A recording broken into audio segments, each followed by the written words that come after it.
Welcome to a journey through the life and works of Milan Kundera, a writer whose novels have left a profound mark on world literature.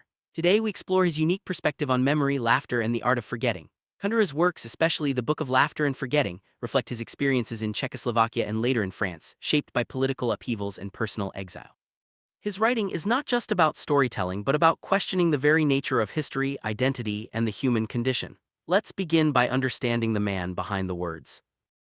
Milan Kundera's literary journey began in a politically charged environment. In the early years, he was commissioned to write poems that aligned with communist propaganda, such as the long poem, The Last Soil. The hero of this poem, Julius Fusik, was a socialist journalist who resisted the German occupation of Czechoslovakia during World War II. Kundera's early works were shaped by the demands of the regime, but even then, his unique voice and skepticism toward blind ideology started to emerge. These formative experiences would later influence his more critical and introspective novels. 1968, the Warsaw Pact invasion of Czechoslovakia changed Kundera's life dramatically. Soviet troops entered the country and Kundera's books were banned from libraries and bookstores. He lost his academic position and faced increasing restrictions. By 1975, Kundera chose exile in France, where his creative powers reached new heights.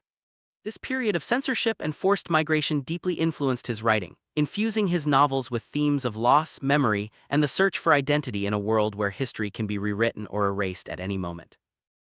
Kundera's last novel, Immortality, was published in French in 1990, with the original Czech manuscript appearing a year earlier. By this time, Kundera had become a celebrated figure in world literature. His works, translated into many languages, explored the complexities of human relationships, the fragility of memory, and the elusive nature of truth. Immortality stands as a testament to his literary genius, blending philosophical musings with deeply personal narratives. Kundera's journey from censorship to international acclaim is a story of resilience and creative triumph. Kundera was famously critical of interviews. He believed that published interviews often misrepresented his thoughts, quoting him out of context or distorting his ideas. He insisted that nothing about him should be published without his explicit permission. This stance sometimes disappointed readers eager to know more about his personal life, but for Kundera, protecting the integrity of his work and ideas was paramount. He saw interviews as a potential source of misunderstanding, preferring his novels to speak for themselves. Discussing the art of the novel, Kundera often highlighted the importance of Central European writers. He considered Kafka, Brock, Musil, and Gombrowicz as essential to understanding the modern novel. These authors, according to Kundera, were moderate in their views and skeptical of blind revolutions and false promises of progress. They laid the foundation for the modern novel in the early 19th century, blending poetic sensibility with cultural depth. Kundera's own work is deeply rooted in this tradition, reflecting the complexities and contradictions of Central Europe. Kundera acknowledged the significance of American and Russian novels, even as he focused primarily on European literature. He noted that American literature, despite the country's relatively short history, produced great novelists like Hemingway, Faulkner, and Dos Passos. While he sometimes referred to a certain literary skepticism towards American novels, he admitted that the skepticism faded when considering the evolution and achievements of American fiction. Kundera's appreciation for diverse literary traditions underscores his broad and inclusive view of the novel as an art form. Kundera was often asked about the writers who influenced his work. He clarified that while he admired many authors including Proust and Joyce, he never sought refuge under their artistic roof. Instead, he found his own path, separate from the likes of Hemingway, even though he respected their work. The Central European novelists he mentioned each had distinct styles and often disagreed with one another. Kundera's independence as a writer is evident in his refusal to be categorized or to follow any single literary tradition. Kundera believed that the gender of a novelist was less important than the gender of the characters within a novel. He argued that great novels address the issues of both men and women, presenting a shared human experience. For Kundera, the focus should be on the depth and complexity of characters, not on the identity of the author. This perspective reflects his commitment to universality in literature, where the boundaries of gender are transcended by the power of storytelling.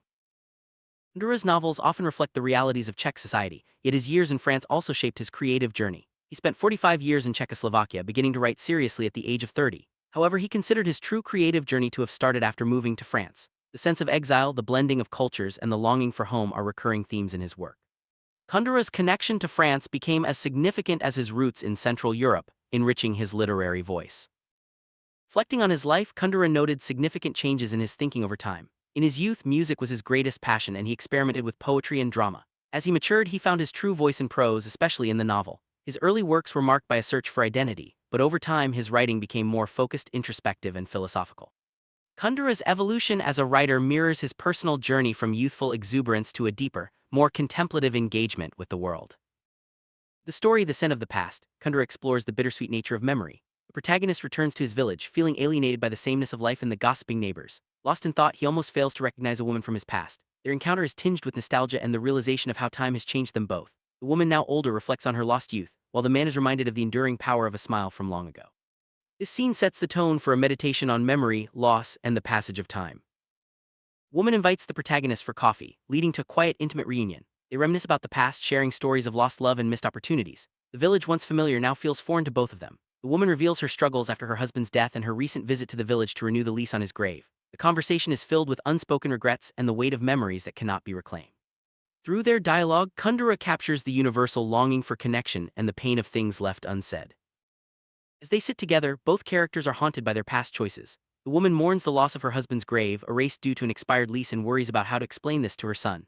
The man, meanwhile, reflects on his own failed marriage and the loneliness that has followed him into middle age. Their conversation drifts between the present and the past, revealing the deep scars left by time and circumstance. Kundera uses their interaction to explore themes of regret, aging, and the search for meaning in the face of loss. Woman and the man recall their youthful romance, each remembering it differently. The woman, once confident and beautiful, now fears being judged for her age and appearance. The man, too, is self-conscious about his thinning hair and advancing years. Their memories of intimacy are tinged with embarrassment and longing. Kundera masterfully portrays the awkwardness of revisiting old passions, showing how time alters not only our bodies, but also our perceptions of love and desire. As the conversation deepens, the woman becomes increasingly preoccupied with her son's judgment. She feels guilty about losing her husband's grave and worries that her son will see her as a failure. The man, sensing her distress, tries to comfort her, but their shared history complicates the moment. Kundera uses the scene to highlight the enduring influence of the past on the present, and the ways in which guilt and responsibility can shape our relationships long after the original events have passed. Man recalls a night from their youth filled with awkwardness and unspoken desires. He remembers being too shy to undress the woman, leaving her to take the initiative. The darkness of the room provided a sense of safety but also heightened his insecurities. The woman, meanwhile, remembers his innocence and the tenderness of their brief encounter. Kundera's depiction of this memory is both poignant and bittersweet, capturing the vulnerability of first love and the ways in which those moments linger long after they have passed. Time has changed both the man and the woman, but their memories remain vivid. The woman worries that the man will see her as unattractive, while he is struck by how beautiful she still seems to him. Their conversation is filled with gentle teasing and moments of vulnerability. Kundera uses their interaction to explore the tension between the way we see ourselves and the way others see us, especially as we age. The past and present intermingle, creating a complex tapestry of emotion and memory. Woman grows frustrated with the man's insistence on revisiting the past. She urges him to focus on the present, arguing that dwelling on old memories can prevent them from moving forward. Kundera presents this moment as a turning point, where the characters must decide whether to remain trapped by their memories or to embrace the possibilities of the present. The scene highlights the difficulty of letting go, especially when the past is filled with unresolved emotions and unanswered questions. In an attempt to lighten the mood, the man brings out a bottle and two glasses, inviting the woman to share a drink. She hesitates at first, having given up alcohol long ago, but eventually agrees. The act of drinking together becomes a symbol of their willingness to reconnect and to find comfort in each other's company. Kundera uses this simple gesture to illustrate the power of small rituals in bridging the gap between past and present, and in creating new memories. As the evening progresses, the man and woman grow more comfortable with each other. They reminisce about their shared past, but also confront the realities of their present lives. The woman is haunted by thoughts of her son and the responsibilities she carries, while the man is eager to recapture the intimacy they once shared. Kundera delicately balances moments of closeness with moments of distance, showing how difficult it can be to bridge the gap between what was and what is. Throughout their encounter, the woman is acutely aware of her son's expectations and judgments. She feels as though he is watching her, even when he is not present. This sense of being observed adds a layer of tension to her interactions with the man. Kundera uses the motif of the son's gaze to explore the ways in which family obligations and societal expectations can shape our behavior, even in the most private moments. Despite their reservations, the man and woman find themselves drawn together once more. The man takes the woman's hand and she does not resist. For a moment, they are able to set aside their fears and insecurities, finding solace in each other's presence. Kundera portrays this moment as a rare opportunity for redemption, a chance to reclaim something lost. Yet the past continues to cast its shadow, reminding them that true reconciliation is never easy. As intimacy grows, the woman becomes self-conscious about her aging body. She worries about wrinkles, scars, and the loss of youthful beauty. The man, however, continues to see her as beautiful, unchanged by time. Kundera uses this contrast to explore the subjective nature of attraction and the ways in which love can transcend physical appearance. The scene is both tender and honest, acknowledging the fears that come with aging while celebrating the enduring power of affection. Woman's guilt over her husband's lost grave and her perceived failures as a mother begin to fade as she allows herself to be present in the moment. She realizes that clinging to the past only brings pain and that she deserves happiness even if only for a brief time. Kundera's narrative suggests that forgiveness, both of oneself and of others, is essential for healing and moving forward.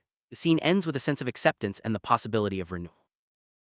Kundera's novel The Book of Laughter and Forgetting was first published in French in 1979, soon after his exile in France. The original Czech manuscript appeared in 1978. The novel is a milestone in Kundera's creative journey, blending personal suffering with philosophical reflection. Rather than imposing a single truth, Kundera invites readers to draw their own conclusions, using narrative fragments and shifting perspectives.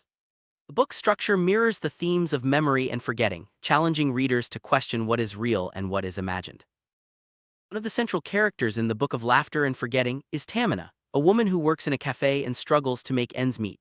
After the communist revolution in Czechoslovakia, many people fled the country, and Tamina was forced to leave behind important personal belongings, including a packet containing diaries and letters from her late husband. Living in France, she is haunted by the loss of these memories and becomes obsessed with retrieving them, believing that they hold the key to her past and her identity.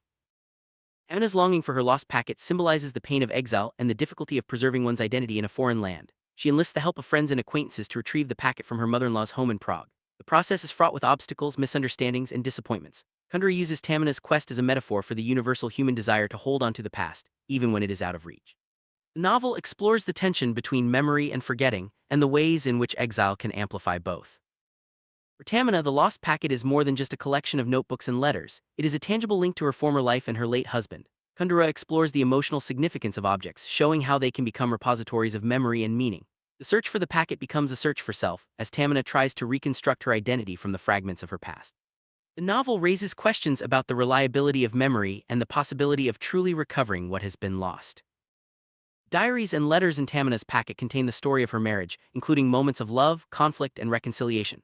Kundera emphasizes the importance of written records in preserving personal history. Yet he also acknowledges the limitations of memory and the ways in which even the most carefully kept diaries can fail to capture the full truth of lived experience. The act of reading and rereading these documents becomes a ritual for Tamina, a way of keeping her husband's memory alive even as time moves on. Tamina's efforts to retrieve the packet involve a network of friends and acquaintances, each with their own motivations and limitations. Some are willing to help while others are indifferent or unreliable. Kundera uses these interactions to explore the complexities of human relationships, especially in times of crisis. The novel suggests that while friends can provide support and comfort, they can also be sources of disappointment and frustration. Tamina's journey is marked by both hope and disillusionment. As Tamina reflects on her past, she realizes that many memories have faded or become distorted over time. Even with the diaries and letters, she struggles to piece together a coherent narrative of her life. Kundera explores the fragility of memory, suggesting that forgetting is an inevitable part of the human experience. The novel raises questions about what it means to remember, and whether it is possible to truly preserve the past. Tamina's longing for her lost memories becomes a metaphor for the universal struggle to hold onto what matters most. Living in France, Tamina is constantly reminded of what she has lost. The pain of exile is not just physical but emotional and psychological. She feels disconnected from her surroundings and struggles to find a sense of belonging. Kundera uses Tamina's experience to explore the broader theme of displacement, showing how exile can erode one's sense of self and make it difficult to form new attachments. The novel suggests that the search for home is as much about memory as it is about place. Throughout the novel, writing serves as both a means of preservation and a source of frustration. Tamina's attempts to document her memories are hampered by the limitations of language and the unreliability of recollection. Kundera reflects on the power of writing to shape our understanding of the past, but also on its inability to capture the full complexity of lived experience. The act of writing becomes a way for Tamina to assert control over her story, even as she acknowledges its inherent limitations. Chance plays a significant role in Tamina's story. The fate of the lost packet depends on a series of unpredictable events and the actions of others. Kundera uses this element of randomness to highlight the uncertainty of life and the ways in which our plans can be derailed by forces beyond our control. The novel suggests that while we may strive for order and meaning, much of what happens to us is shaped by coincidence and accident. Anna's obsession with recovering her lost memories becomes a burden, preventing her from fully engaging with the present. Kundera explores the dangers of living in the past, suggesting that an excessive attachment to memory can lead to isolation and despair. The novel invites readers to consider the balance between remembering and forgetting, and the importance of letting go in order to move forward. Tamina's journey is a cautionary tale about the risks of becoming trapped by one's own history. At its core, the Book of Laughter and Forgetting is a meditation on the search for meaning in a world marked by loss and uncertainty. Kundera's characters grapple with questions of identity, belonging, and the nature of happiness. The novel suggests that meaning is not something that can be found in the past or in external circumstances, but must be created anew in each moment. Through Tamina's story, Kundera encourages readers to embrace the present and to find joy in the act of living, even in the face of impermanence. Laughter is a recurring motif in Kundera's novel, representing both a defense against suffering and a means of transcending the pain of existence. The characters use humor to cope with adversity, to challenge authority, and to assert their individuality. Kundera suggests that laughter can be a form of resistance, a way of reclaiming agency in a world that often feels beyond our control. At the same time, laughter can also be a way of forgetting, of distancing oneself from painful memories and uncomfortable truths. Forgetting is not merely a failure of memory, but a necessary strategy for survival. Kundera's characters must learn to let go of the past in order to adapt to new circumstances and to find peace. The novel explores the paradox of forgetting. While it can be painful to lose memories, it can also be liberating. Kundera invites readers to consider the value of forgetting, not as a weakness, but as a vital part of the human experience. Love, like memory, is subject to the passage of time and the forces of change. Kundera's characters experience both the joys and the disappointments of love, struggling to reconcile their desires with the realities of life. The novel suggests that love is both fragile and resilient, capable of surviving loss but also vulnerable to the erosions of time. Through Tamina's story and the stories of others, Kundera explores the complexities of intimacy and the challenges of sustaining connection in a world marked by impermanence. Politics is an ever-present force in Kundera's novels, shaping the lives of his characters and influencing their choices. The experience of living under a repressive regime, the trauma of exile, and the struggle for personal freedom are recurring themes. Kundera uses the political backdrop to explore questions of power, resistance, and the limits of individual agency. The novel suggests that while politics can shape our circumstances, it cannot determine the meaning we find in our own lives. Kundera, the novel, is more than just a form of entertainment. It is a vehicle for exploring the deepest questions of existence. He sees the novel as a space for ambiguity, complexity, and contradiction, where multiple perspectives can coexist. Kundera's approach to storytelling is experimental and innovative, blending narrative, philosophy, and autobiography. The art of the novel for Kundera lies in its ability to capture the richness and diversity of human experience. Milan Kundera's legacy is one of courage, creativity, and profound insight. His novels have inspired generations of readers to question the nature of memory, identity, and truth. Through his exploration of laughter and forgetting, Kundera has shown that the human spirit is capable of resilience and renewal, even in the face of adversity. His work continues to resonate with readers around the world, offering comfort, challenge, and inspiration. As we reach the end of our journey through Kundera's world, we are reminded of the importance of both laughter and forgetting. Life is filled with moments of joy and sorrow, memory and loss. Kundera's novels invite us to embrace the full range of human experience, to find meaning in the present, and to let go of what no longer serves us. In doing so, we honor the spirit of resilience that lies at the heart of his work. Milan Kundera's exploration of laughter, forgetting, and the complexities of memory remains as relevant today as ever. In a world where history is often rewritten and personal stories are easily lost, his novels remind us of the power of storytelling to preserve what matters most. As we close this chapter, let us carry forward Kundera's message, to cherish our memories, to find strength in laughter, and to accept the necessity of forgetting. In this way, we keep alive the spirit of resilience and hope that defines his work.